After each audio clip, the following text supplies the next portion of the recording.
Alam nyo ba na 21 points po ang kalamangan ng San Miguel kahit hindi masyadong gumagalaw ang kanilang import na si Benny Boatwright? Paanong natalo ng San Miguel ang second seeded na Phoenix kahit wala masyadong ambag ang kanilang import? Kahit panalong SMB pero hindi satisfied ang coaching staff sa nilalaro ng kanilang bagong import.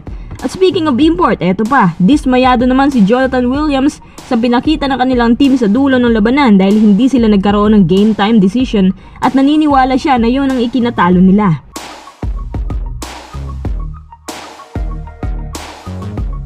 Bago tayo magpatuloy, kung nais mong suportahan ang aking channel, just click subscribe and share.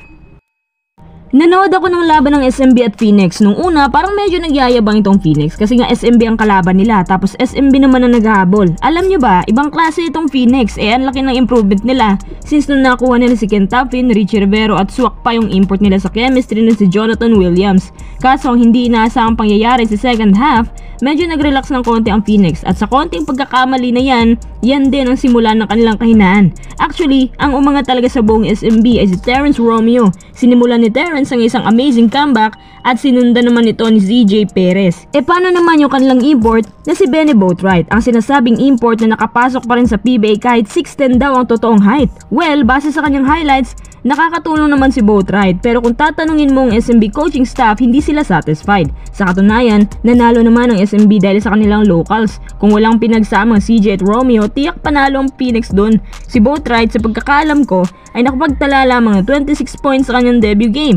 Kung sa bagay, not bad. Pero kumpara mo sa ibang imports mula sa caliber teams, hindi pang scoring machine si Boatwright. Dapat siya sana ang namangka para sa SMB. Ayon sa SMB, first game pa lang naman daw kaya obserbahan lang muna ng SMB ang kanyang highlights. Tiningnan ko na rin mga quiz ang background nitong si Boatwright. Ang sabi sa info, ilang beses na pala itong isinuko ng isang NBA team tapos binabagsak ulit sa G League tapos kinukuha ulit tapos hindi na naman. Kaya nga naitanong ko kung bakit nila kinuha ito. Siguro dahil matangkad siya. Wag naman sana sa hanggang tangkad lang, no? Alam naman natin ang SMB willing magpalit yan anytime kahit ilang imports pa as long as fit lang sa kanila. Lalo na ngayon na nalalapit ng playoffs. Nako, hindi magdadalawang isip ang SMB dyan. Habang Hinebra nga kahit marami na nagre-reklamo, wala pa din. Sa labanang to, kudos talaga sa mga SMB locals. Yan ang nagpapatunay na kahit minsan pang humina ang isang caliber team, pero kung umandar naman, ay wagas. Terrence Romeo, CJ Perez, Don Troliano, Jericho Cruz, pati na rin si Bron Dial. Sama-sama sila para sa isang big win. At syempre credit din natin si Boatwright. Kung kayo isang SMB fan, satisfied ba kayo sa pinakita ni Benny Boatwright?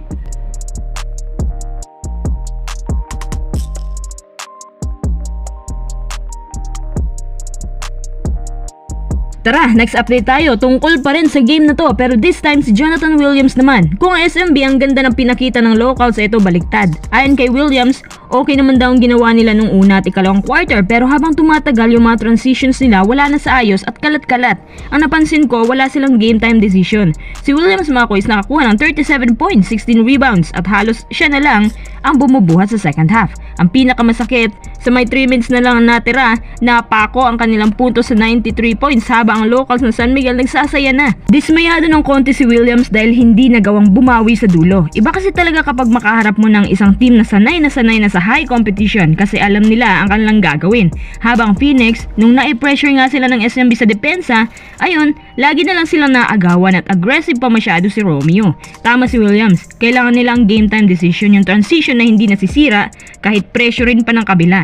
Parang nagiging kabado kasi silang lahat nung umarangkada ng SMB. Pati nga rin si Williams parang nawala ng gana. Sa 3 minutes remaining base sa galawan niya parang nag-concede na lang ito dahil sa hot shooting ng SMB. Tapos sila.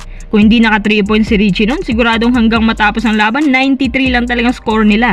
Anyway, kahit talo ang Phoenix pero ito ay isang magandang experience para malaman nila kung anong mga dapat gawin sa sitwasyon na yon. Lalo na kapag ang momentum nasa kabila, dapat talaga na mag-adjust yung guardia para hindi ma-pressure. Dapat aware sila sa depensa at screens para hindi sila maagawan ng possession. Alam niyo itong Phoenix, medyo bata pa talaga pagdating dyan. Kulang pa talaga sila sa experience. Huwag lang sumobrang expectation ni Williams sa team niya nang dahil sa win streak kasi hindi naman laging panalo. Nang dahil sa talo nilang to ang SMB, nanatili pa rin sa 4th spot at ang Phoenix ay nasa 2nd seed pa rin.